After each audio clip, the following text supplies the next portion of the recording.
Bruce Yang wasn't a man you looked in the eye. He was the phantom of New York's Korean underworld, the invisible hand that moved billions while wearing the mask of a tech mogul. But his greatest vulnerability wasn't a rival syndicate or federal investigators. It was his 3-year-old daughter, Maya. She had never made a sound. Doctors called it selective mutism caused by early trauma, but Bruce called it his deepest failure. That silence remained unbroken until a frigid November morning in his Manhattan penthouse when the most dangerous man in the city froze in absolute terror, because for the first time in her life, Maya spoke. She didn't call for her father. She pointed a small, trembling finger at the black maid who'd been working in their home for barely 3 weeks, the woman everyone else looked through as if she were invisible, and screamed one word that would threaten to tear apart the entire Yang dynasty, Mama. And that single word is about to ignite a war. A war involving international crime syndicates, stolen babies, and secrets buried across 2 continents. If you think you know where this story is going, trust me, you don't. Make sure you're subscribed with notifications on, because this one takes turns that will leave you breathless. Now, let me take you back to how this moment even happened. The November wind rattled the floor-to-ceiling windows of the Yang penthouse, a glass fortress perched 50 stories above Central Park. This wasn't just a home. It was a statement, sleek minimalist Korean design, white marble floors that reflected everything, sterile perfection that whispered of control and power. Camila Chandler adjusted her maid's uniform in the service corridor, her hands trembling slightly. She was 27 with rich brown skin and dark eyes that carried grief too heavy for someone so young.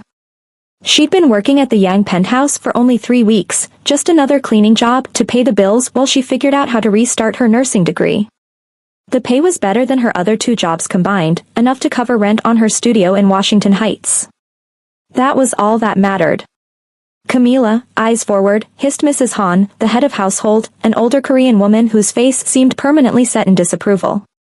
She gripped Camila's arm. Mr. Yang is in the living room with the child. Do not speak to him unless spoken to. Do not make direct eye contact. You dust, you leave. He has no patience for people like, for the help. Camila frowned. Is he expecting someone? Mrs. Han's face paled. Every moment with Mr. Yang is important. The kitchen staff nearby went quiet. Everyone who worked in this penthouse knew the truth, even if no one spoke it aloud. Bruce Yang wasn't just a tech CEO. He was the head of the Yang Organization, a Korean crime syndicate that controlled everything from shipping routes to real estate development across 3 states. I'll be careful, Camila whispered, though every instinct screamed to walk out and never come back. But she needed this job. She walked down the corridor. The atmosphere shifted as she approached, the usual quiet efficiency dropping to suffocating silence. In the living room sat a man who looked like he could break the world with a single command. Bruce Yang was 34, dressed in a charcoal suit so perfectly tailored it looked like armor. He had sharp, angular features, dark hair styled with precise intention, and eyes like black ice. A dragon tattoo peeked just above his collar. But it wasn't the man that stopped Camila in the doorway. It was the child. Sitting alone on the pristine white sofa was a little girl, perhaps 3 years old. She had golden brown skin that seemed to glow against the cold room, loose dark curls, and large, solemn brown eyes that looked far too old for her face. She clutched a worn stuffed panda, its black fur faded from years of holding. This was Maya Yang, the silent princess. Whispers among the household staff said she hadn't spoken since birth, a mystery that had baffled specialists at Columbia Presbyterian, Mount Sinai, even a renowned child psychologist from Seoul. Camila approached quietly. Good morning, Mr. Yang. I'll just dust the shelves. I won't disturb you. Bruce didn't look up from his phone. He was typing in Korean, rapid-fire messages suggesting urgent business. Be quick. And stay away from the child. She doesn't like strangers. As Camila moved toward the built-in shelving, she reached up to dust a high shelf. The movement caused her uniform sleeve to shift, and a faint scent drifted through the sterile air, coconut oil and shea butter, the natural hair products she used each morning, mixed with cocoa butter lotion. Bruce stiffened. His fingers stopped mid-text. He looked up slowly, his eyes locking onto Camila with an intensity that made her breath catch. For a split second, she saw something flash across his face, confusion? Recognition, but it vanished, replaced by cold assessment. Maya turned her head toward Camila. The child's solemn eyes widened. The moment stretched impossibly long. Maya's mouth opened, and for a heartbeat, the entire penthouse held its breath. Ma. The sound was rusty, broken, like a door hinge that hadn't moved in years. Bruce's phone clattered to the marble floor, the screen shattering into a spiderweb of cracks. Mama. Maya's scream tore through the silence with primal desperation. The child scrambled off the white sofa, the stuffed panda tumbling forgotten to the floor. Her small legs moved with surprising speed as she ran, not toward her father who stood frozen in shock, but past him, around him, tiny arms outstretched toward the woman in the maid's uniform. Mama. Mama. Mama. Camila dropped to her knees without thinking, her cleaning supplies scattering across the pristine marble. She caught the child instinctively as Maya launched herself forward, small arms wrapping around her neck with fierce possession. Maya buried her face in the crook of Camila's neck, right where the coconut oil scent was strongest, and sobbed, not sad tears, but sounds of relief, of recognition, of a soul that had finally found what it had been searching for. Mama here. Mama here.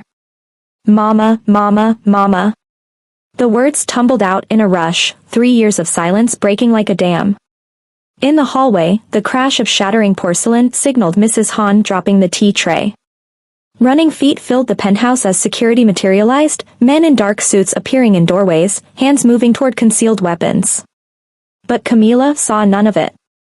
Her world had narrowed to the child in her arms, the small body that shook with sobs and relief, the warm weight that felt impossibly, inexplicably right.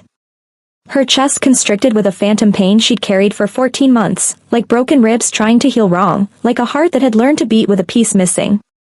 I don't understand, Camila whispered, stroking Maya's curls with trembling fingers. Baby, I don't. Step away from my daughter. Bruce's voice cut through the moment like a blade. Now. Camila's head snapped up. Bruce Yang stood 3 feet away, and the man who had seemed merely cold before now radiated something far more dangerous. His face had gone pale, his jaw clenched so tight she could see the muscle jumping. His eyes were black and empty, the eyes of a man who had killed before. I didn't tell Camila started, but Maya's grip tightened. No. No, take Mama. Daddy, no. Maya's screams pierced the air, her small hands fisting in Camila's uniform with desperate strength. Bruce's eyes widened at the sound of his daughter speaking in full sentences, something she'd never done.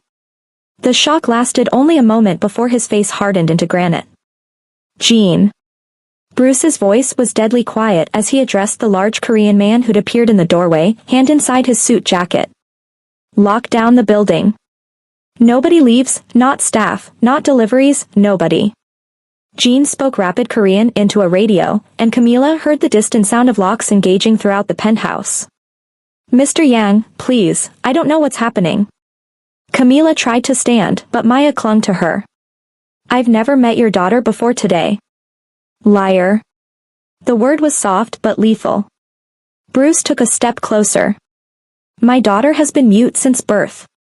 Every specialist from New York to Seoul has failed to make her speak. And you walk into the room and she calls you mother? I don't know. Camila's voice rose. I swear to God, I don't know. Mrs. Han appeared in the doorway, her face drained of color. Mr. Yang, I supervised her hiring myself. Background check was clean. Then explain this.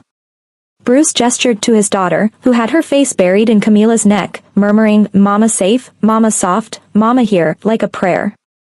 Mr. Yang. Jin's voice was cautious. Perhaps we should separate them. No.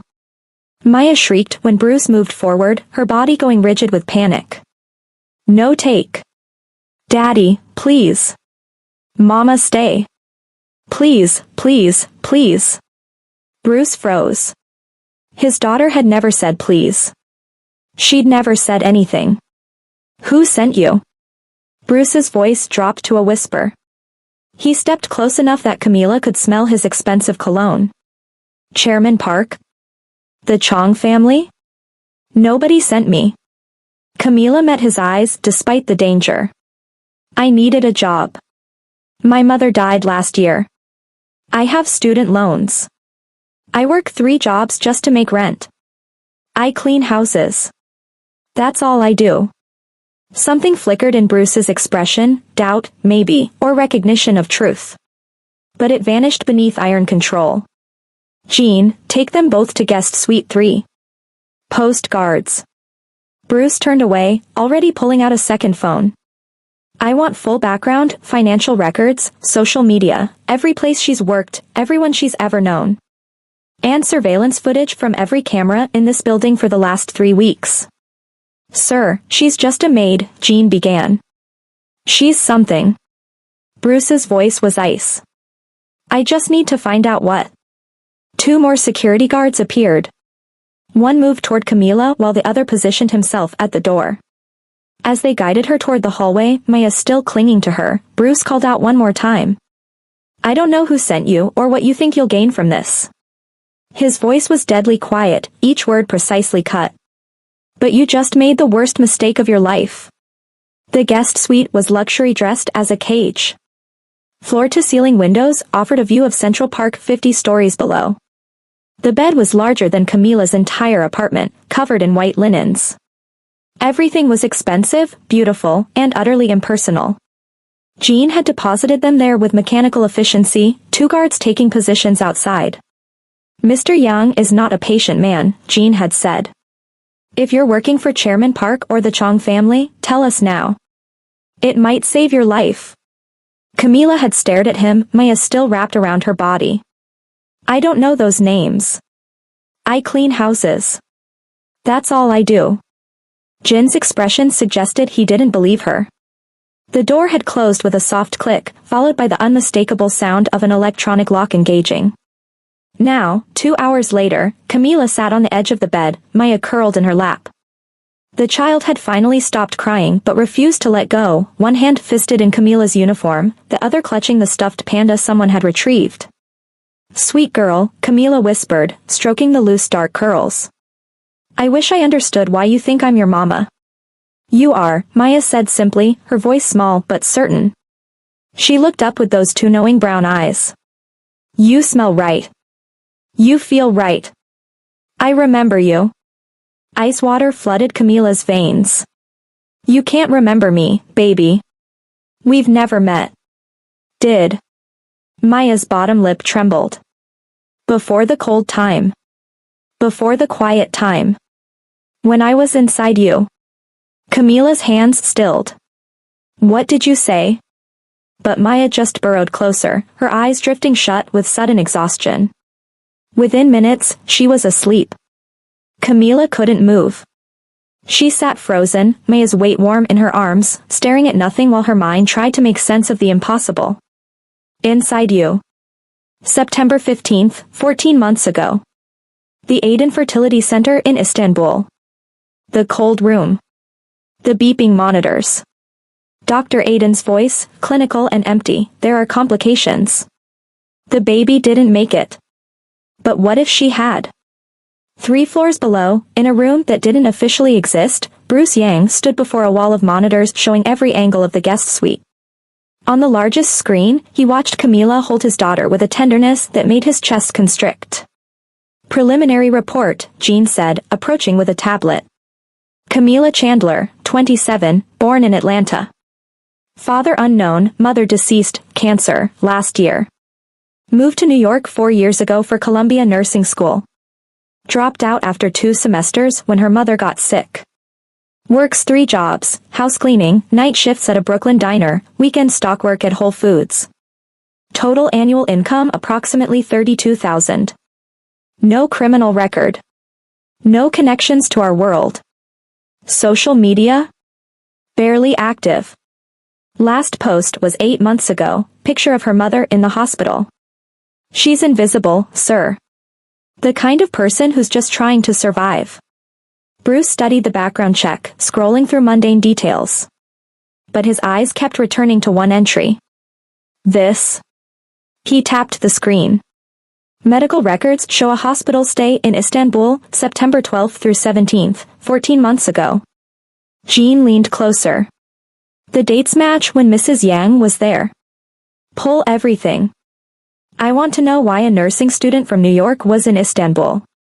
Every doctor she saw, every clinic she visited. Already on it. Jean hesitated. Sir, you know this is impossible. Mrs. Yang was pregnant. We saw ultrasounds. Did we? Bruce's voice was sharp. I saw ultrasounds Mincio showed me. I wasn't allowed to attend appointments.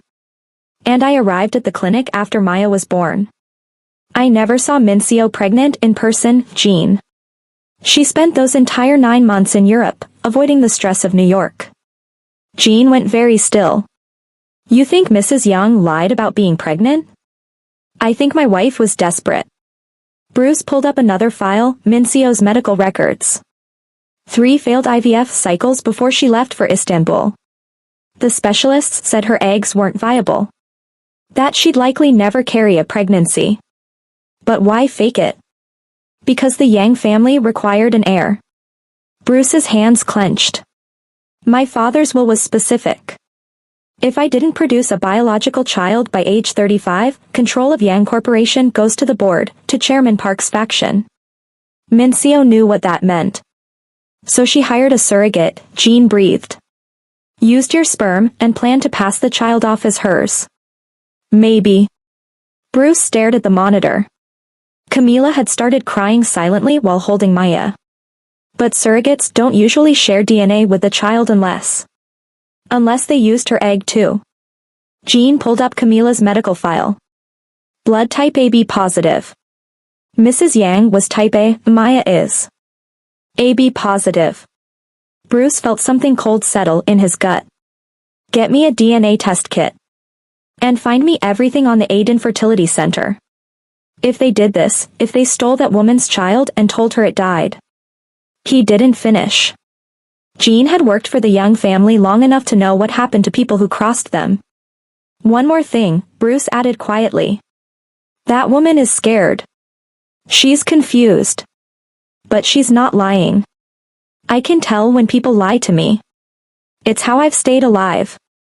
Then what is she? Bruce looked at the monitor again.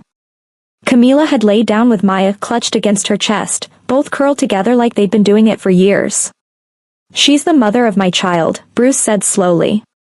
And she has no idea. The sound of the door unlocking jerked Camila awake. She sat up fast, positioning her body between Maya and whoever was entering. The child stirred but didn't wake. Bruce Yang stepped into the room alone. He'd changed into dark slacks and a button-down shirt, the collar open, sleeves rolled to his elbows revealing the bottom curves of that dragon tattoo. He carried a tablet in one hand and a bottle of soju in the other. We need to talk. His voice was calmer but no less dangerous. Camila stood, carefully extracting herself from Maya and positioning the child on the bed with pillows surrounding her. Am I under arrest? This isn't a police matter. Bruce moved to the window, staring out at the city lights beginning to twinkle. You can't keep me here. This is kidnapping. You entered my home. You did something to my daughter that made her speak for the first time in 3 years. Bruce turned, and something in his expression made Camila step back. Tell me, Miss Chandler, what rights do you think you have that matter more than finding out the truth? The truth about what? Bruce set the tablet on the dresser, opened the soju, and poured 2 glasses. He pushed one toward Camila. Drink. I don't. It's not a request. Camila took the glass with shaking hands but didn't drink. Bruce downed his in one swallow and refilled it. Tell me about Istanbul, he said. The word hit Camila like a physical blow. She nearly dropped the glass. How do you? Your medical records show a hospital stay there. September 12th through 17th, 14 months ago. Bruce's eyes were black holes. What were you doing in Turkey? Camila's legs felt weak. She set down the glass. That's private. Nothing is private anymore. Not after this morning. Bruce gestured toward Maya. I need to know why you were there. The intensity in his voice, the barely contained something beneath his controlled surface, made Camila's defenses crack. Maybe it was exhaustion. Maybe it was fear. Maybe it was the impossible weight of Maya's recognition and the phantom pain in her chest. I was a surrogate, Camila whispered. The air went out of the room. Bruce's knuckles went white on his glass. Say that again. I was a surrogate. I found an agency online. Elite Futures International. They had wealthy couples who couldn't conceive. They paid $75,000 plus all medical expenses.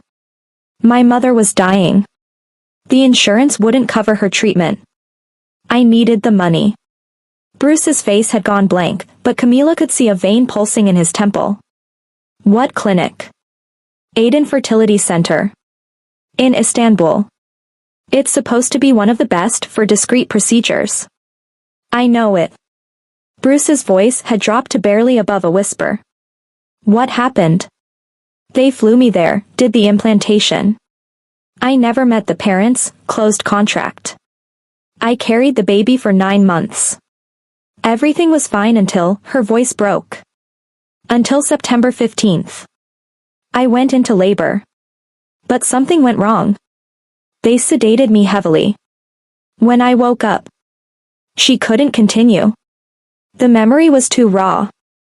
When you woke up, Bruce prompted, his voice strangely gentle.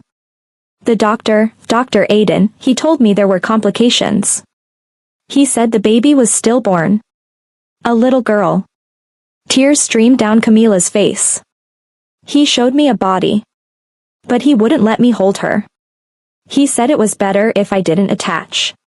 They gave me the money and a ticket home the next day. Bruce had gone perfectly still. When he finally spoke, his voice was hollow. September 15th. Yes. That's the day my daughter was born. Camila's head snapped up. What? Bruce moved to the tablet, pulled up a file, turned the screen toward her. My wife, Mincio, went to Istanbul for fertility treatment. Private, discreet. She came back pregnant but wouldn't let me attend appointments. Said it was bad luck, that I'd curse the pregnancy. She gave birth September 15th, 14 months ago. Maya. And Mincio died 3 days later from complications. The room spun. Camila gripped the dresser to stay upright. That's the day they told me my baby died, she whispered. Bruce crossed to the window again, his shoulders rigid. What if she didn't die? What if that's why Maya knows you? That's impossible. They showed me. A body. Bruce's reflection in the glass was ghostly. Did you examine it? Touch it? See its face? Camila tried to remember, but the memories were fractured, clouded by sedation and grief. No. Dr. Aydin said it was too traumatic. That I should just let go. He wrapped the baby in a blanket. I only saw her from across the room. Bruce pulled out his phone. Jean, I need a DNA test kit. Immediately. And find me everything on the Aydin Fertility Center in Istanbul. Every file, every transaction, every patient record. I don't care what it costs. Sir? Jin's voice came through the speaker. Do it. Now. Bruce ended the call and turned to Camila. We're going to find out the truth. Tonight. Camila looked at Maya, sleeping peacefully. The golden brown skin. The loose dark curls. Skin that could be half Korean, half black. The way she'd fit so perfectly in Camila's arms. If she's mine, Camila's voice shook, if they lied to me, if they took my baby and told me she was dead. Then someone is going to pay for it, Bruce finished. His voice was soft but carried absolute certainty. I promise you that. The clock on Bruce's private study wall read 3:30 a.m. when the DNA test kit finally arrived. The room was minimalist Korean furniture in dark wood and clean lines, but every wall was covered in photographs of Maya. Ultrasound images that now felt like lies. Birth photos showing a tiny infant with golden brown skin. Birthdays where the child stared solemnly at cakes she wouldn't touch, her eyes looking through the camera, searching for something she couldn't name. Camila stood frozen in front of one particular photo, Maya as a newborn, wrapped in a hospital blanket, her face scrunched and red. The date stamp read September 15th, 14 months ago. The same day Camila had woken to the news that her baby was dead. That's her? Camila's voice was barely audible. That's the day she was born? Yes. Bruce stood beside her, close enough that she could feel the heat radiating from his body. Mincio sent that photo from the clinic. I was still en route from New York.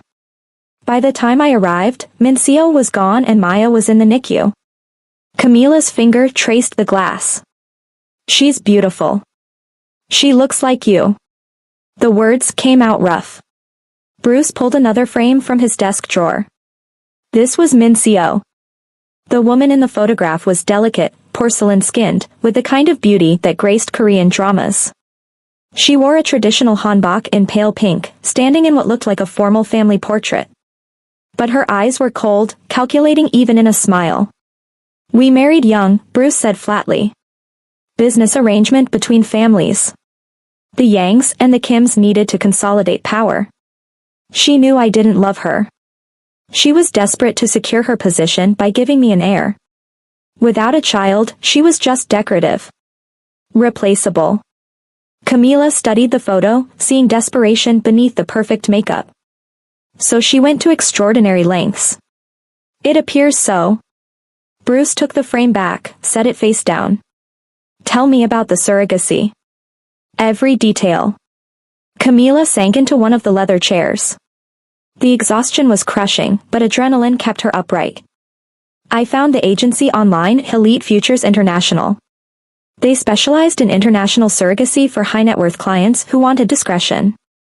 The pay was $75,000, all medical expenses covered, plus a bonus if I carried to term. Why Istanbul? They said the legal framework was better there. Fewer regulations. The clients could maintain complete anonymity. Camila's hands twisted in her lap. I filled out medical questionnaires, did genetic testing, psychological evaluations. 3 months later, they flew me to Istanbul first class. Put me up in a luxury apartment near the clinic. Bruce had pulled out a tablet, taking notes. When did you meet Dr. Aydin? First day. He was Turkish, late 50s, expensive suits, spoke perfect English. Very professional. Very cold. Camila closed her eyes, remembering. He explained the procedure. They'd implant embryos created from the intended parent's genetic material. My only role was to carry the pregnancy. I signed contracts stating I had no parental rights, that I'd never contact the family, that I understood the child wasn't mine biologically. But something went wrong. During the implantation. Camila's eyes opened. I was supposed to be sedated, but I came out of it early.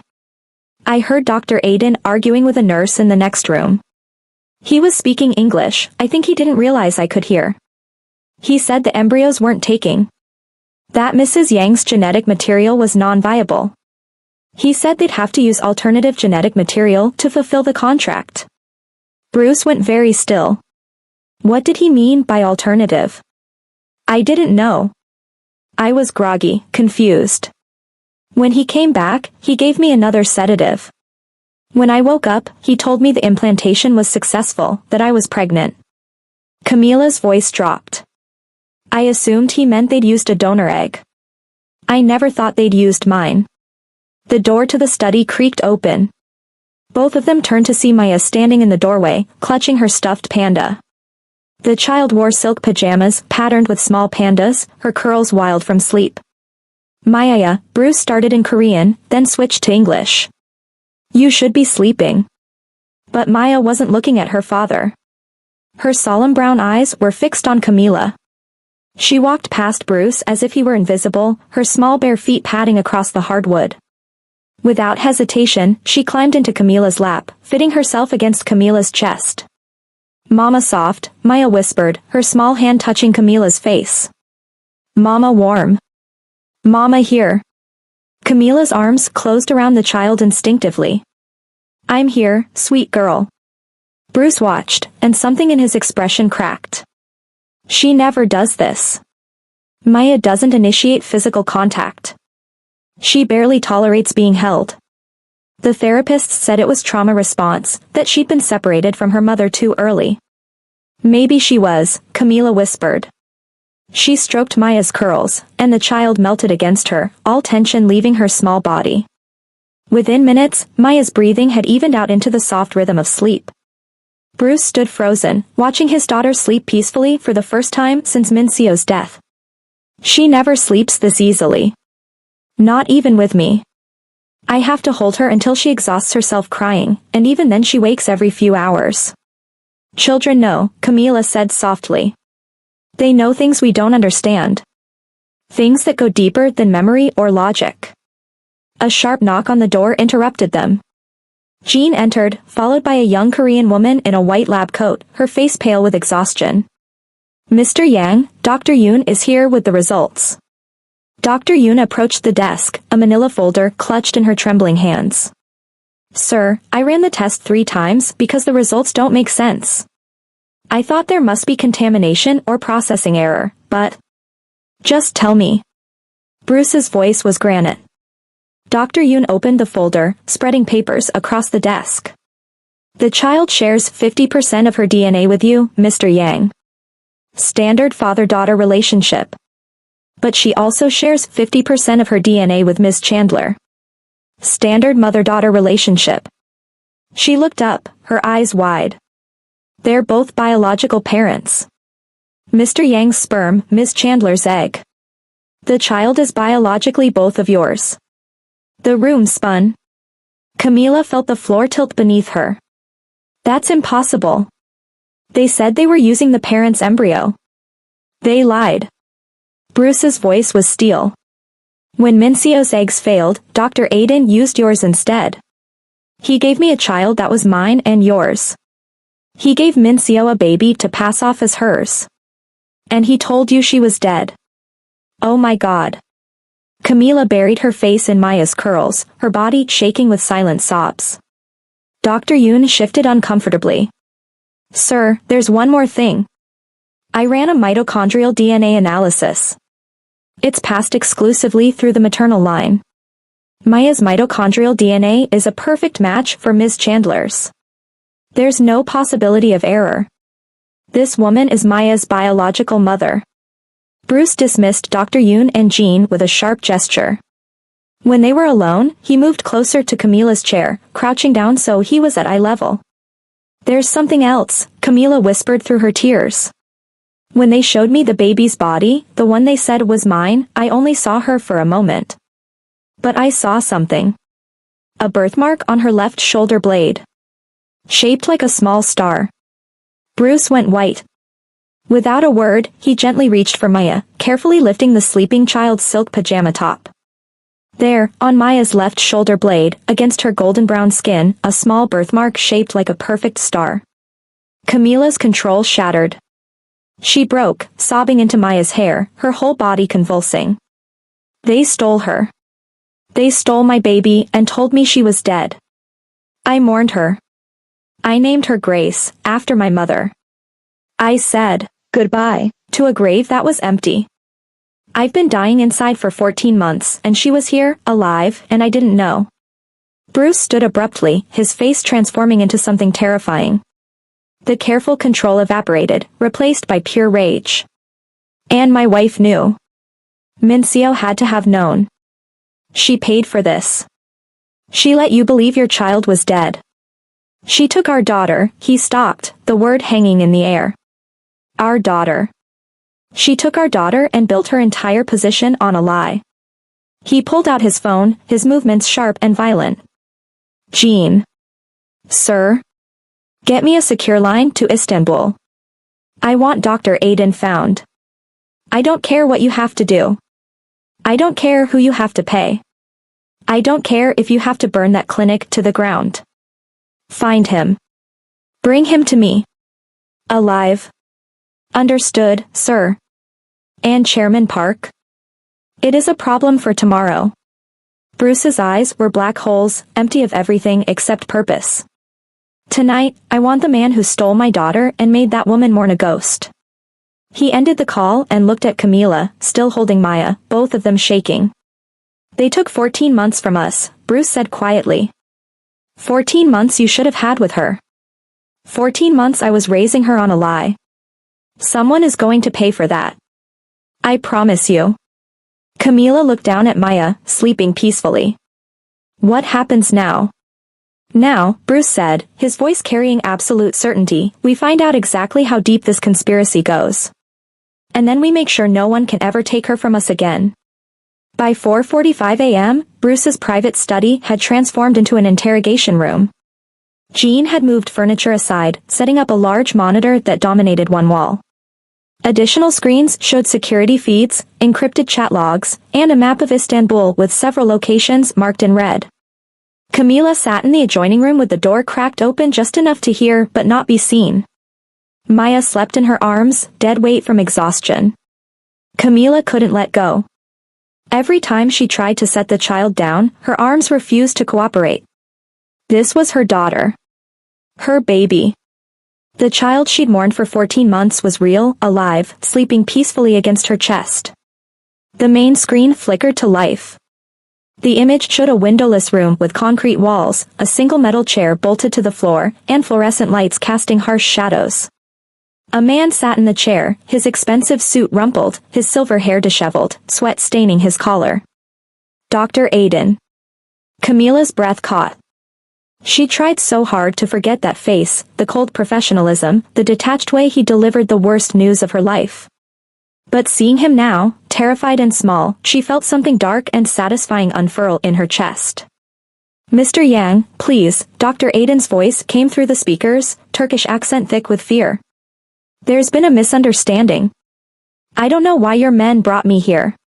The DNA test says otherwise. Bruce's voice was ice. He stood before the monitor, perfectly still, hands clasped behind his back. He'd changed into a fresh black suit.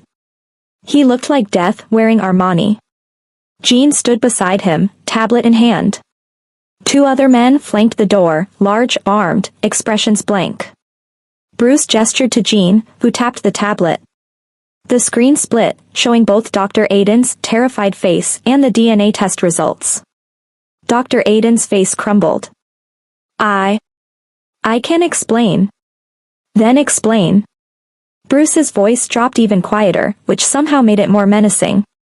You have 60 seconds. You have to understand, Mrs. Yang was desperate. The words tumbled out. Her own eggs were non-viable. She'd already had 3 failed IVF cycles here in New York, 2 more in Seoul. The specialists told her she'd never carry a pregnancy. She begged me to find a solution. So you stole another woman's eggs without consent? Not stole, improvised. Dr. Aiden was sweating heavily. The surrogate was already implanted with Mrs. Yang's embryos.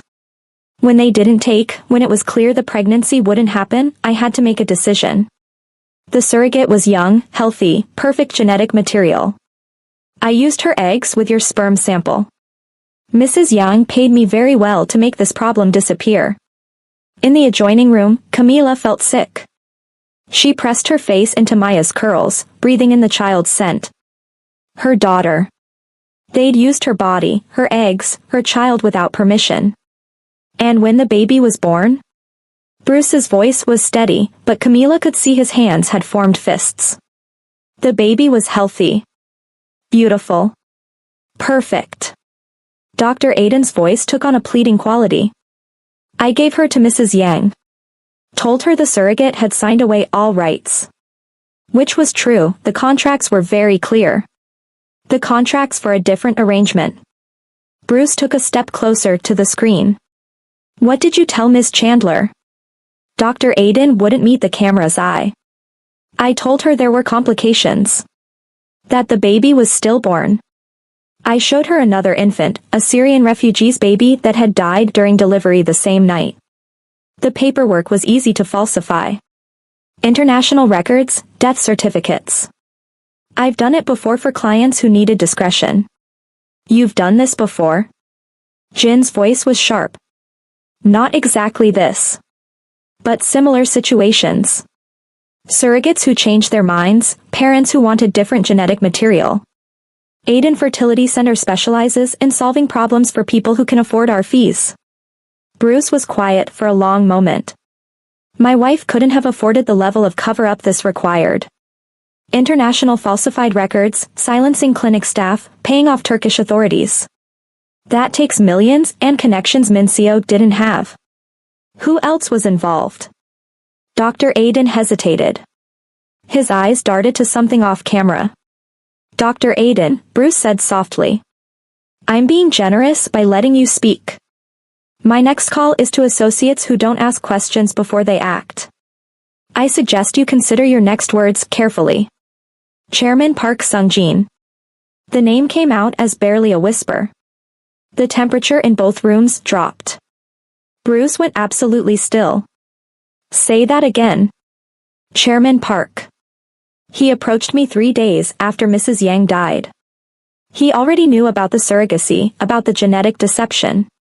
He paid me $2 million to keep all records, to keep the proof of the fraud. Park. Bruce's voice was dead. My father's business partner? The man who sat at our dinner table every Sunday. He said it was insurance. Dr. Aiden was talking faster now, desperate. He said one day he could use the proof that your daughter isn't from the woman you married.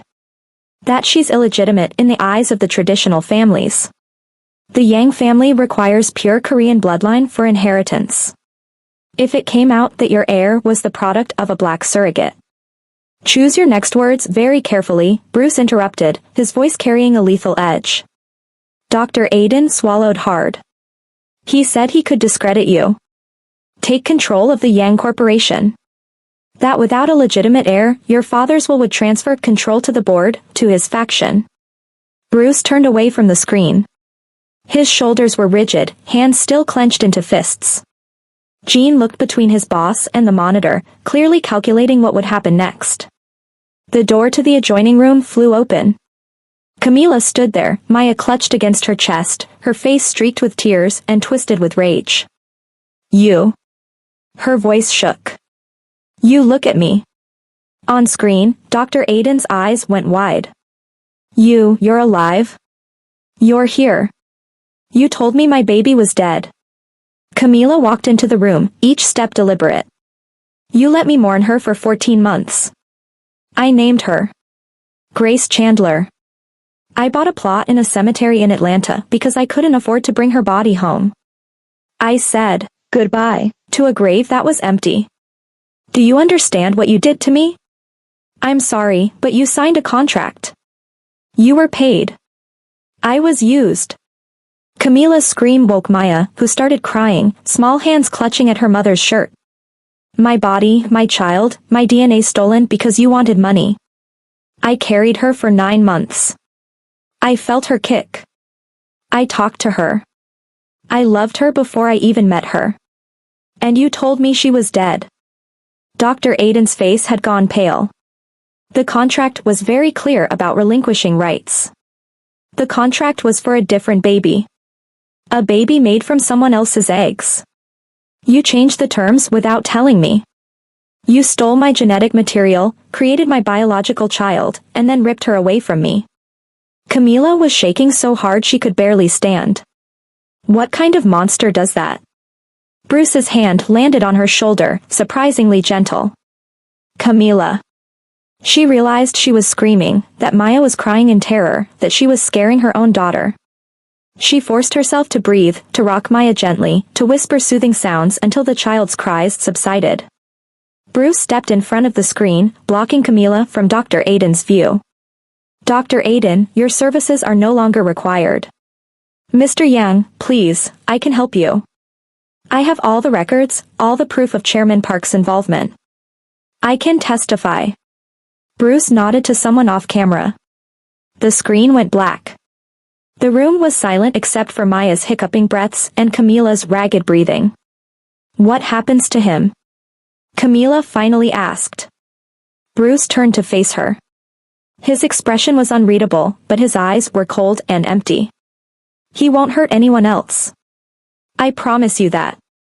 Camila should have felt horror. Should have protested. But all she felt was satisfaction and fierce, primal gratitude. Good, she whispered. Bruce studied her for a long moment. You understand what I am now. What I do. The world I live in. I understand you're going to protect our daughter. The words our daughter felt strange and right simultaneously. That's all that matters. Chairman Park knows you exist. Bruce moved closer. He knows Maya is yours. He's been sitting on this information for 14 months, waiting for the right moment to use it. That makes you a loose end. And the only way to keep you alive is to make you untouchable. What does that mean? Bruce's expression softened slightly. It means your life just got very complicated, Camila Chandler. Because I'm not letting you walk away from our daughter.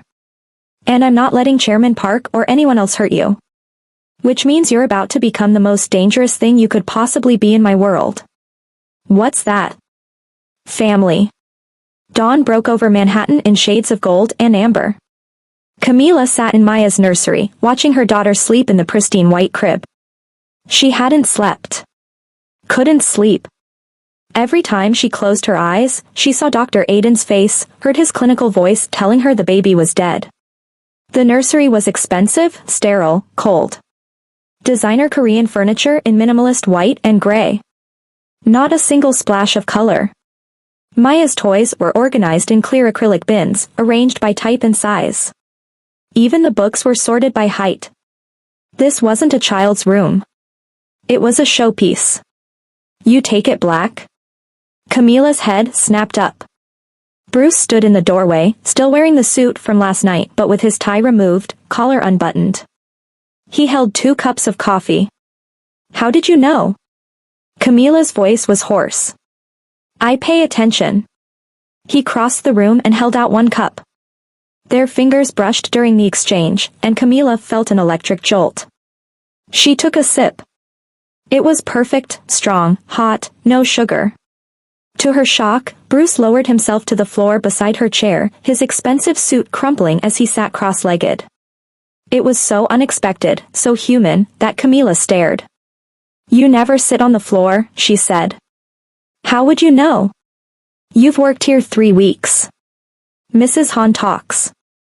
Says you're always proper, always controlled. Bruce's lips quirked. Mrs. Han talks too much. They sat in silence, watching Maya sleep. The child was on her back, arms thrown above her head in complete trust. I missed 14 months, Camila whispered. I didn't feel her kick. I didn't hear her first laugh. They took all of that from me. They took it from both of us. Bruce's voice was quiet. I thought I was raising my wife's legacy. Every time I looked at Maya, I saw Mincio's desperation, her sacrifice. But she was carrying a lie the entire time. The child I've been raising as my wife's dying gift is actually ours. The word hung between them. Camila set down her coffee cup. What's Maya's middle name? Min. After her mother.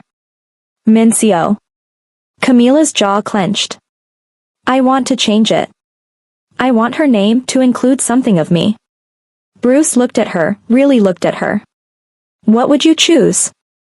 Grace. My mother's name. Camila's voice broke. She died believing I'd lost my baby. She never knew her granddaughter was alive. I want Maya to carry her name. Bruce was quiet for a long moment. Then he nodded slowly. Maya Grace Yang Chandler. Both our names. Before Bruce could say more, the door opened. Jean entered, tablet in hand, his face grave. Sir, we have a problem. Bruce stood smoothly. What now? Jean tapped the tablet, then held it out. The screen showed photographs, Camila walking down a street in Washington Heights, carrying grocery bags. Camila at a laundromat. Camila at the corner store.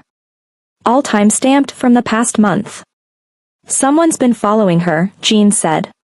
Professional surveillance. At least 3 different operatives, rotating to avoid detection. Camila stood, ice flooding her veins. Since when? Since before you even applied for the position here. Jean swiped through more photos. These came from Chairman Park's private security network. Our contact flagged them this morning. He's known about you since before you started working here. He planted me? Camila's voice rose. The job posting wasn't an accident. Bruce's face had gone cold. He wanted you close. He wanted to create chaos when the time was right.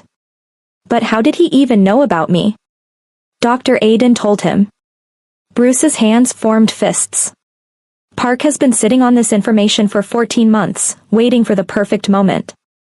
To destroy Maya's legitimacy. To take control of everything my father built. So what now? Camila looked between them. He knows I'm here. He knows what Maya is. He's going to expose us. Not if we control the narrative. Bruce moved to the window. But that requires making you untouchable. What does that mean? Bruce turned back to her. Come with me. He led her through the penthouse to his private office. But this time, Bruce went to the wall behind his desk and pressed his palm to what looked like a decorative panel. It clicked, swinging open to reveal a wall safe. Bruce pulled out a small velvet box, black and clearly old. He held it for a moment, then turned to Camila. This was my grandmother's ring. He opened the box. Inside sat a ring, a large diamond surrounded by jade stones, unmistakably Korean in design. She was a woman who built her own power in a world that told her she should be silent. She was a Kizang who became the matriarch of the Yang family. Why are you showing me this? Bruce's eyes met hers. Because you and I are getting married. Camila laughed. The sound was harsh, bitter. You can't be serious. I've been here less than 24 hours as your prisoner.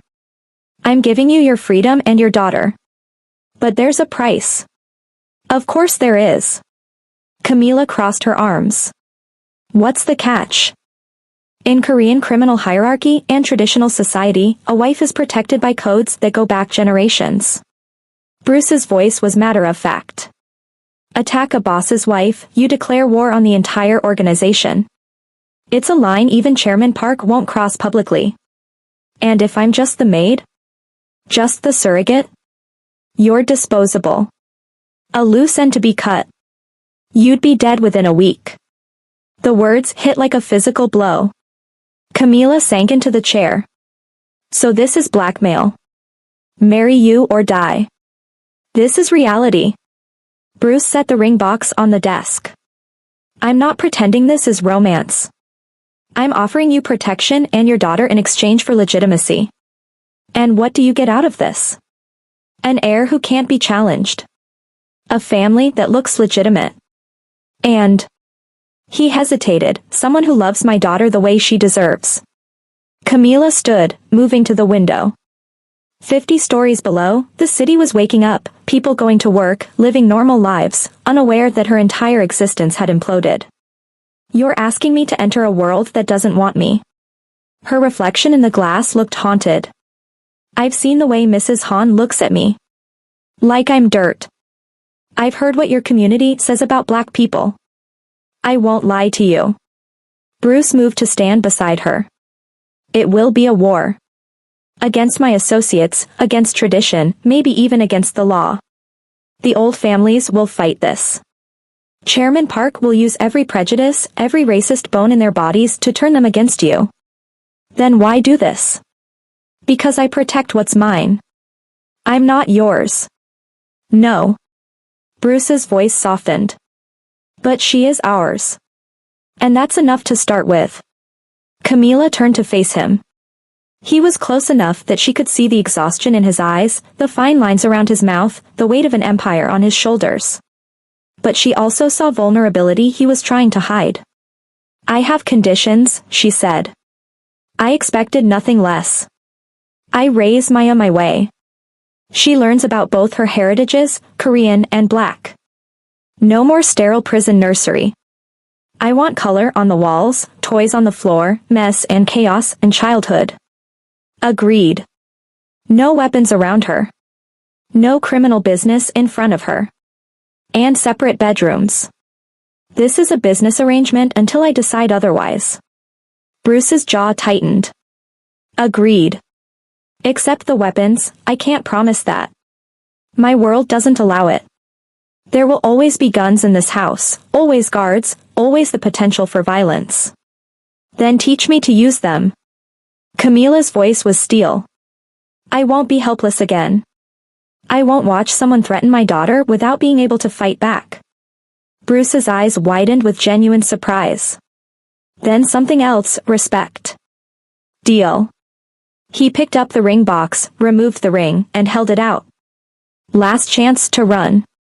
Camila looked at the ring, then at Maya's nursery down the hall, then back at Bruce. She thought about 14 months of grief, of working 3 jobs, of being invisible, of believing she'd lost everything that mattered. She took the ring and slid it onto her finger. It was slightly too big, the weight unfamiliar, the jade stones catching the morning light. When, she asked. We'll start the paperwork today. But first, we make a public appearance. Bruce's expression hardened. Tomorrow night. There's a Korea Society gala. Chairman Park will be there. It's time he met the future Mrs. Yang. The stylist team descended on the penthouse like a beautiful, judgmental plague. 6 Korean women, all elegant in black, all staring at Camila with expressions ranging from shock to barely concealed disdain. They circled her like sharks, taking measurements, holding fabric swatches against her skin, murmuring to each other in rapid Korean. He's marrying the maid, one woman said in Korean, not bothering to lower her voice. And she's black. His family will disown him, another replied, pinning Camila's natural hair up. The organization will never accept this. I understand more than you think, Camila said in careful Korean. My ex-boyfriend was Korean. I learned for him. The women froze. The room went silent. Camila met their eyes in the mirror. I know you think I don't belong here. You're probably right. But Maya is half mine. And I'll burn your world down before I let anyone take her again. One of the stylists, the oldest, with silver streaks in her hair, smiled slightly. Good. You'll need that fire for what's coming. They dressed her in a modernized hanbok, traditional silhouette updated with contemporary cuts. The fabric was deep emerald green, rich and luxurious, with gold embroidery along the hem and sleeves. It was stunning. It was also a test. Camila looked at herself in the full-length mirror.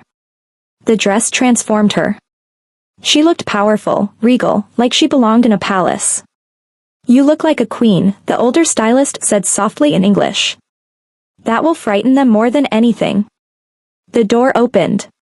Mrs. Han entered, her face sour, taking in Camila's transformation with obvious displeasure. This is a mistake, Mrs. Han said flatly. You don't belong in our world. Maybe not. Camila turned from the mirror. But Maya is half mine. And I've survived being invisible, being used, being told my baby was dead. You think a few disapproving looks from Korean society matrons are going to break me? Mrs. Han's eyes narrowed. You have no idea what you're walking into. They will eat you alive. Then I'll make sure they choke on me. In his bedroom, Bruce adjusted his tie in the mirror. The suit was custom, black with subtle Korean design elements in the lining. Jean stood behind him, tablet in hand, face grave. Sir, the community is already talking. They know you're bringing someone to the gala. The rumors. Let them talk. Chairman Park will use this. He'll turn the old families against you. They already think you're too Western. Bringing a black woman as your fiancé will force them to show their hands. Bruce turned from the mirror. Park has been playing in the shadows for 14 months. It's time to drag everything into the light. And if the woman can't handle the pressure? Jin's voice was careful. If she runs? Bruce glanced toward the door.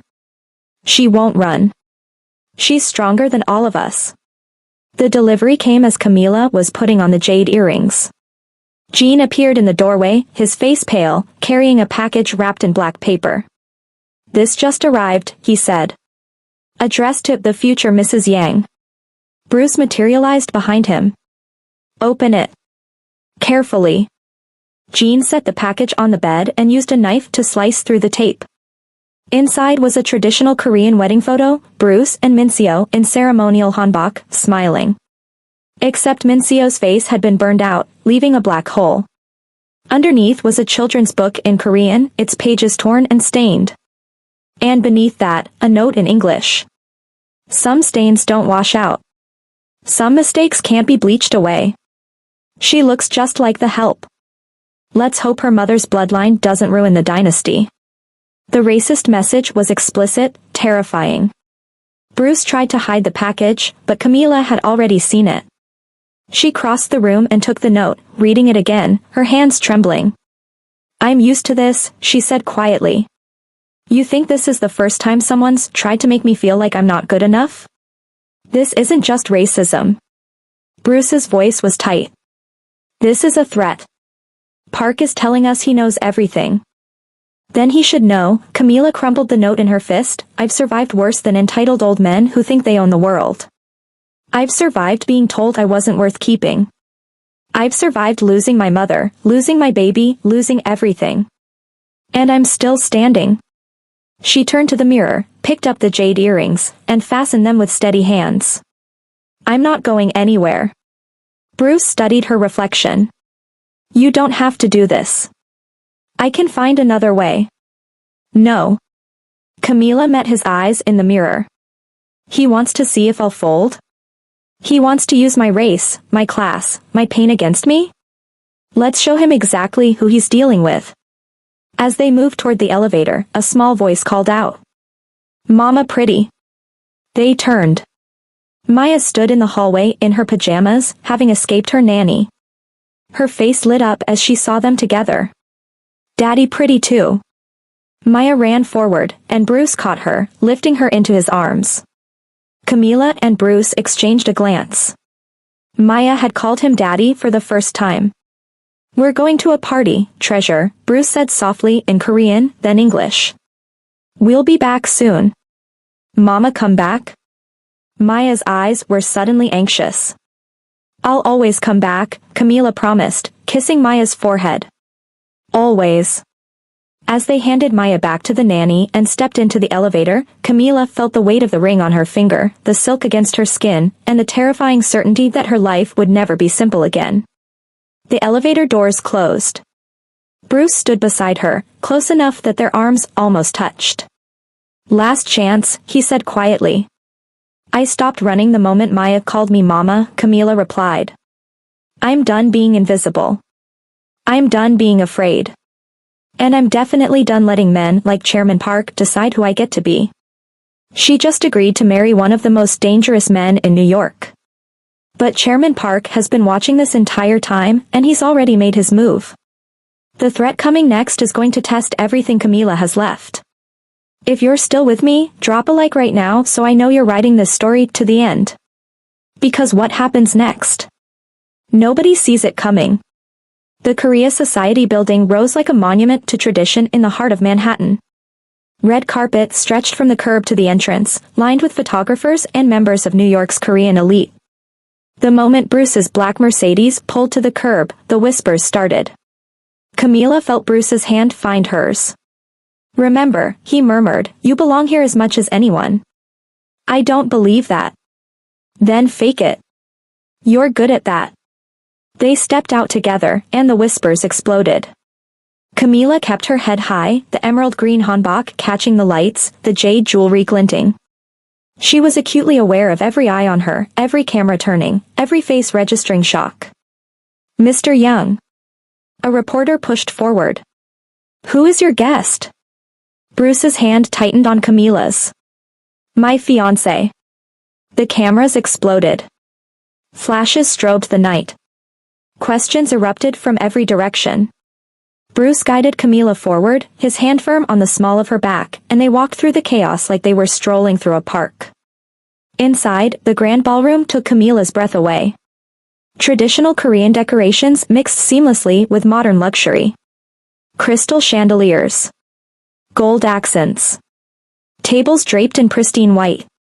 Every head turned as they entered. The ballroom went quiet, not silent, but conversation stopped.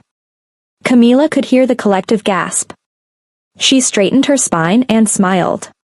An older Korean woman approached, her silver hair styled elegantly, her hanbok a masterpiece of embroidery. Her face was carefully neutral. Bruce SSI, she said in Korean, then switched to English. We had heard rumors, but this is unexpected. Mrs. Choi. Bruce bowed slightly. May I introduce Camila Chandler? My fiancé. Mrs. Choi's eyes traveled over Camila slowly. And what family are you from, dear? This was the test. The Chandler family of Atlanta, Camila said, her voice steady. My grandfather built the first black-owned hospital in Georgia during segregation. My mother was a nurse there for 30 years. How quaint. Mrs. Choi's smile didn't reach her eyes. And you met Bruce how? Before Camila could answer, a booming voice cut through. Bruce. There you are. Chairman Park Sung-jin approached. He was in his late 60s but moved with confidence. Silver hair perfectly styled, expensive suit, and a smile that reminded her of a shark. He looked at Camila and said in Korean, clearly not expecting her to understand, so this is the maid. Bold of her to wear our culture. Camila responded in Korean. Bold of you to assume I don't speak Korean, Chairman Park. My ex-boyfriend was Korean. I learned for him. Stayed for Maya. The smile froze on Park's face. Around them, conversation stopped completely. Park recovered quickly, switching to English. My apologies. Bruce, you didn't mention your guest spoke our language. There's a lot you don't know, Park SSI. Bruce's voice was pleasant, but Camila felt the tension in his body. I'm sure. Park's eyes moved between them. Tell me, how did you two meet? Such an unusual pairing. Camila took a breath. We met at Columbia Presbyterian Hospital. I was finishing my nursing degree, working night shifts. Bruce was there visiting Maya, she'd had a fever. It was 3 a.m, and we both ended up in the chapel. We started talking about loss, about grief, about being alone even when surrounded by people. She looked at Bruce. He told me about his wife. I told him about my mother. We didn't plan to fall in love. It just happened. It was a beautiful lie. It explained everything while revealing nothing. Park's eyes narrowed. And Maya? She's accepted you? She spoke her first words to me. Camila's voice softened genuinely. She called me Mama. I think children know things we don't understand. She needed someone who could love her without the weight of her mother's ghost. The crowd murmured. Everyone knew Bruce Yang's daughter was mute. How miraculous, Park said, his smile sharp. Children can be so revealing. They often recognize truth that adults miss. Or they recognize love, Bruce interjected. Something I'm sure you remember from your own children, Chairman Park. The tension crackled. The orchestra shifted, beginning a traditional Korean piece modernized for ballroom dancing. Bruce turned to Camila, extending his hand. Will you dance with me? On the dance floor, Bruce pulled her close. His hand was warm on her waist. You were incredible, he murmured. The Korean language, the hospital story. I told you, Camila whispered back. I don't run. He knows. Bruce's jaw was tight. Park knows who you are. He knows everything. Good. Camila lifted her chin. Let him know I'm not afraid. They moved across the floor, and Camila was distantly aware that they looked good together. That they looked like they belonged together. When this is over, Bruce said quietly, when Park is gone, what happens to us? Camila looked up at him. In the chandelier light, his face was softer than she'd ever seen it. I don't know. But I know Maya needs both of us. Just Maya? The question hung between them. Before she could answer, she saw Gene appear at the edge of the dance floor, his face drained of color. Bruce saw him too. They broke apart, moving quickly through the crowd. "Sir." Jin's voice was urgent, low. "The penthouse security. All cameras just went dark. The nanny isn't answering. And Park." They looked across the ballroom.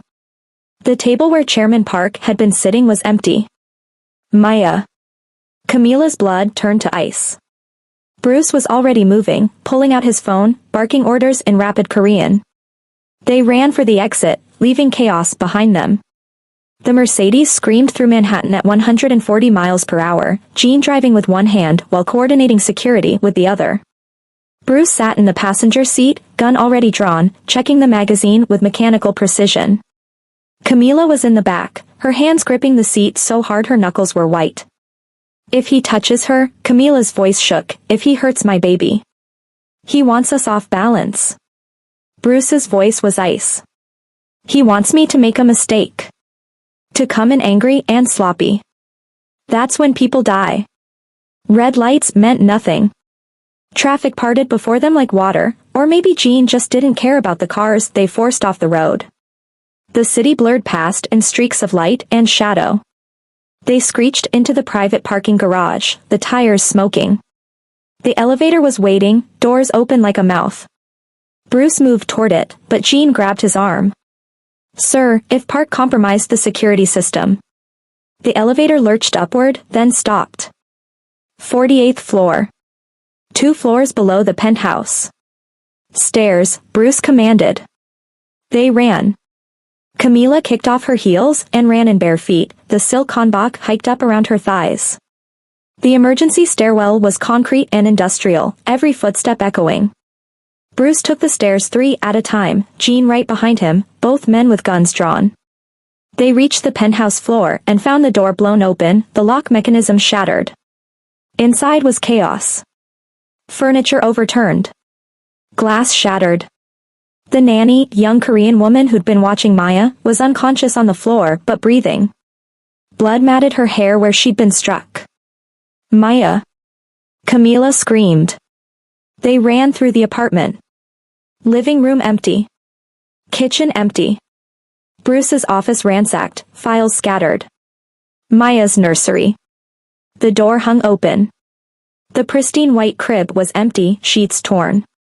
The window stood open, November wind howling through, curtains whipping like ghosts.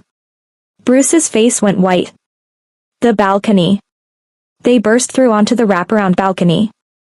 50 stories up, the wind was vicious, tearing at their clothes, their hair.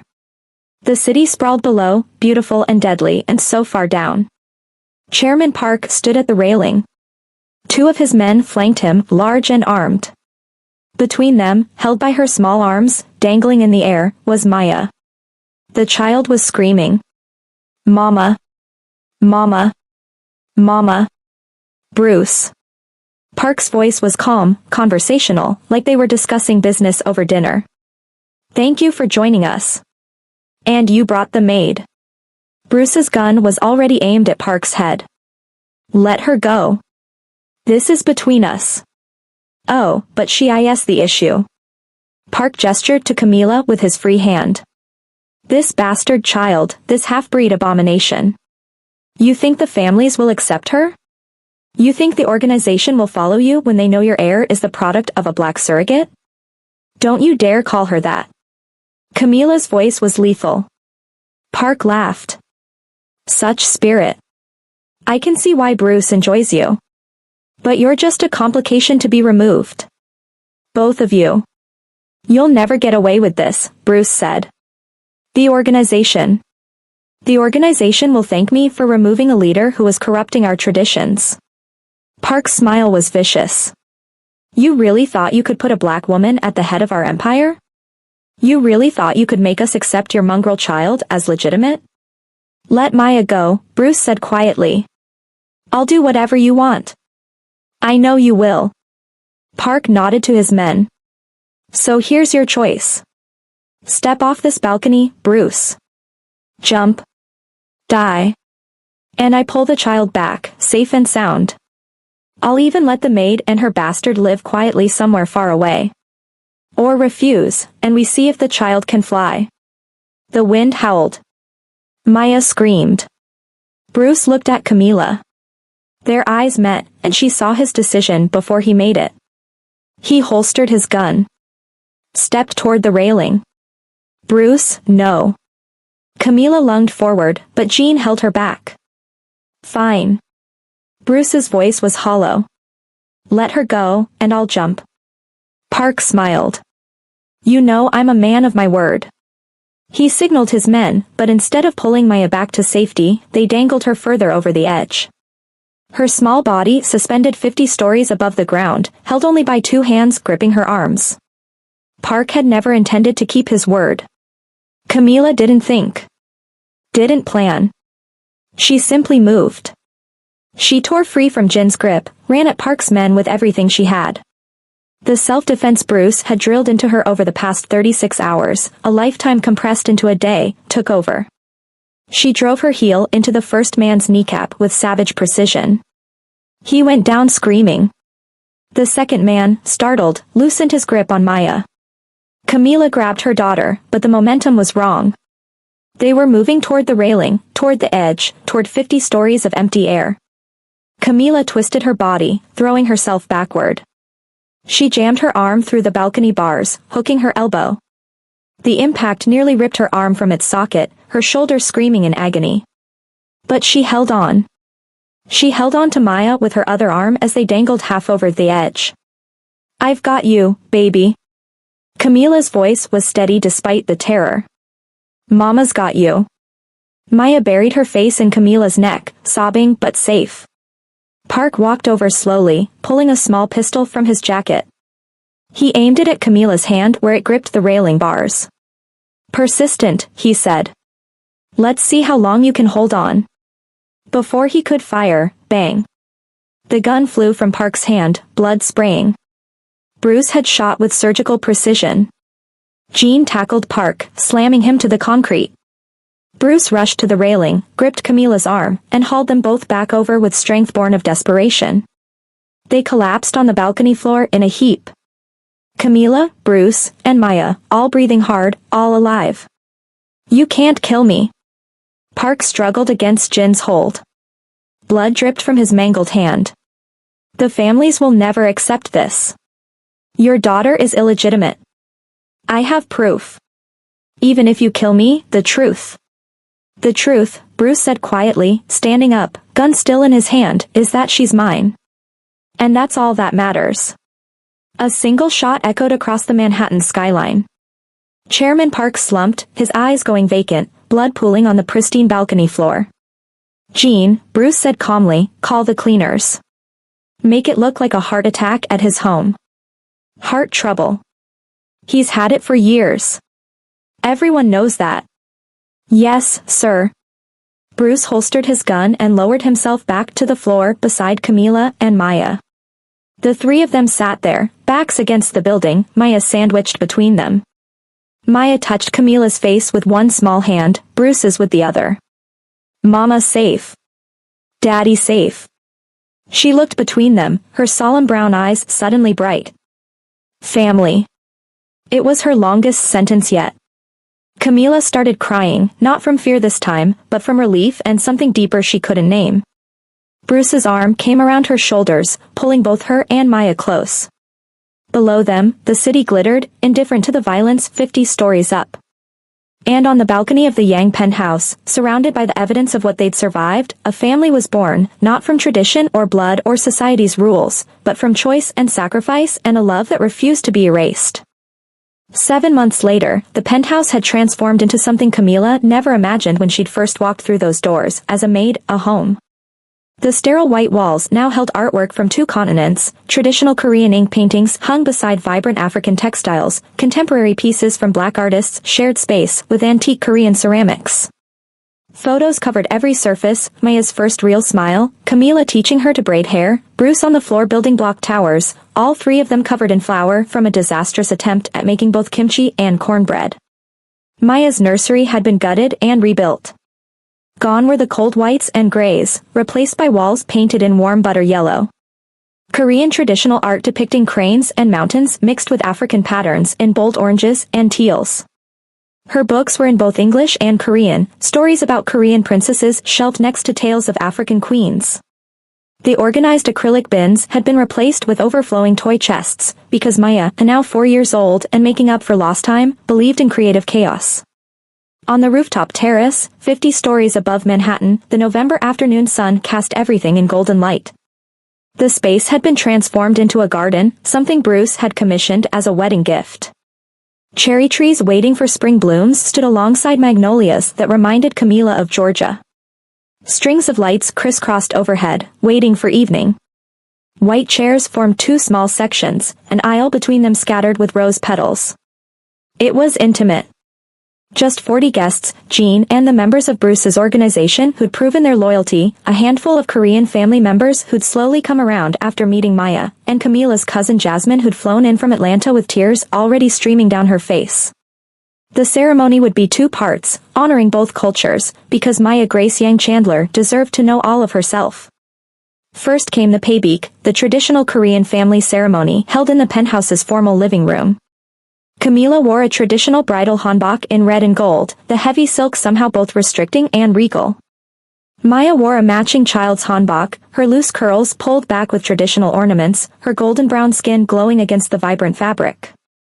Bruce's elderly aunt, the one who'd sent a scathing letter when the engagement was announced but had shown up 2 months ago, just to see the child, sat in the place of honor. She'd fallen in love with Maya on sight, and Maya's ability to say, "Hello, great auntie," in perfect Korean had sealed the deal. "You honor our traditions while bringing your own," the aunt said in Korean as Camila and Bruce bowed before the elders, offering tea in the traditional ceremony. "This is strength, not weakness. Your daughter will be powerful because she knows she comes from warriors on both sides." Camila's eyes burned with tears. 6 months ago, this woman had called her that black woman in a tone that made it a slur. Now she was blessing their union. The second ceremony was Western, held on the rooftop as the sun began its descent. Camila had changed into a white gown with African-inspired embroidery along the bodice and hem, geometric patterns in gold thread that caught the light with every movement. Her natural hair was styled in an elaborate updo woven with gold thread and small white flowers. Maya was the flower girl, and she took her job seriously. She scattered petals with intense concentration, chattering to the guests in a mix of English and Korean. "Pretty flowers for Mama. Look, Jean Appa, I'm helping." The music was a blend, traditional Korean geum strings mixed with a black gospel choir that Jasmine had helped Camila find. The sound was strange and beautiful, 2 musical traditions that shouldn't work together but somehow did. The minister, a Korean-American woman who'd officiated more than one ceremony that bridged cultures, smiled at them both. "We gather today to witness the union of 2 people who've already proven that love transcends the boundaries we build. Do you, Bruce Yang, take this woman as your wife?" Bruce looked at Camila, and she saw everything they'd survived in his eyes, the terror, the violence, the slow thawing of his frozen heart. "For as long as I breathe, and even after. She taught me that strength isn't just power, it's the courage to change. To become someone better than the man I was." "And do you, Camila Chandler, take this man as your husband?" Camila's voice was steady, even though tears streamed down her face. "For as long as I breathe. He gave me back what I thought I'd lost forever. But more than that, he saw me when the world told me I was invisible. He taught me that being seen, being known, being loved exactly as you are, that's the greatest gift anyone can give." "Kiss. Kiss." Maya tugged on both their clothes, bouncing on her toes. Laughter rippled through the crowd. Bruce grinned, actually grinned, something Camila hadn't seen him do until Maya came into their lives, and pulled Camila close.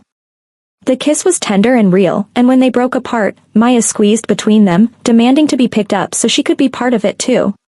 The reception was held in the penthouse, and the buffet tables told a story of integration. Korean barbecue sat beside Camila's grandmother's collard greens recipe. Kimchi and cornbread. Bulgogi and mac and cheese. Japchae and sweet potato pie. Maya, now completely comfortable in both worlds, appointed herself the cultural ambassador. She dragged Bruce's stone-faced business associates over to try the collard greens, explaining in a mix of Korean and English that her Grandma Grace used to make these, and Mama says they're love in a bowl. Mrs. Han, who'd slowly softened over the months, especially after Maya had asked her in Korean if she could learn to make kimchi, stood in the kitchen with Camila, teaching her the proper way to layer the Napa cabbage. "You're not terrible at this," Mrs. Han said grudgingly. "High praise from you. Don't let it go to your head." But Mrs. Han smiled slightly. "Maya is lucky. She has a mother who fights for her." Jean was on the dance floor, moving awkwardly to Afrobeats while Jasmine tried to teach him the steps. His face was bright red, but he was laughing, something Camila had learned was rare for Bruce's stoic head of security. When the first dance was announced, the music shifted into something unique, a collaboration the musicians had created, blending traditional Korean instruments with R&B vocals.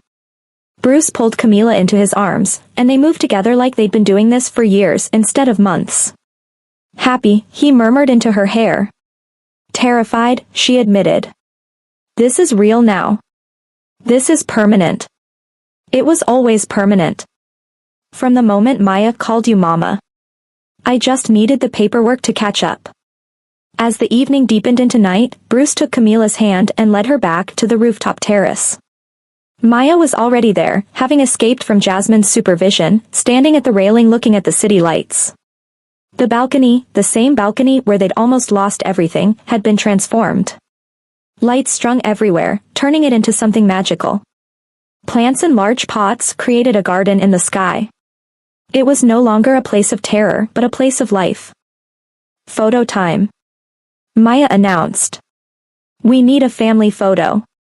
Bruce set up his phone on a timer, and they positioned themselves at the railing, him in his suit, Camila in her wedding dress, Maya between them in her flower girl hanbok. The city sprawled behind them, their kingdom, their home. After the photo, Maya looked up at them with those solemn brown eyes that held too much wisdom. "We're a real family now, right? Forever?" Camila knelt down to her daughter's level. "We were always a real family, baby. From the moment you knew I was your mama, even before I knew it myself. Now the whole world knows it. And anyone who challenges that," Bruce's voice was soft but carried steel. "Will have to deal with both of us," Camila finished. They stood together on that balcony, looking out at Manhattan. The city where Camila had been invisible, where Bruce had been untouchable, where Maya had been silent. Now they were visible, touchable, loud in their existence. Bruce's arm wrapped around Camila's shoulders. Her hand found his. Maya held both of them, and they stood there as the city lights twinkled below and the stars emerged above. No longer hiding. No longer afraid. No longer alone. Just family. If you've been tearing up through this whole thing, same. This story reminds us that real love doesn't ask permission. It doesn't follow society's rules. It just fights. If this connected with you, you're already part of this community. Subscribe if you haven't, and drop a comment telling me what moment hit you hardest. Maya's first word? The balcony? That wedding? I need to know. But first, there's one more scene. Later that night, after the guests had left and Maya had finally fallen asleep clutching her stuffed panda, Bruce hung the family photo in the penthouse entrance. Right where everyone who entered would see it. No longer hidden in a private office or tucked away in a bedroom, but displayed proudly for the world. A black woman, a Korean man, and their mixed-race daughter. A family that shouldn't exist according to the old rules, the old prejudices, the old ways. But they did exist. They existed loudly, proudly, unapologetically. This is the story of Bruce, Camila, and Maya Yang Chandler. It's a reminder that family isn't just blood or culture, it's choice. It's sacrifice. It's love that refuses to be erased. And nothing, not racism, not tradition, not even death, is more powerful than a mother fighting for her child and a father learning to love beyond his own limits. Sometimes the most radical act is simply loving someone the world tells you not to love. Sometimes revolution looks like a maid becoming a queen, a kingpin learning to be gentle, and a silent child finding her voice. And sometimes family is whoever you choose to fight for, whoever chooses to fight for you, and whoever refuses to let you go even when the world says they should. What did you think? Did your heart stop when they almost fell from that balcony? Did you tear up at that wedding ceremony that honored both cultures?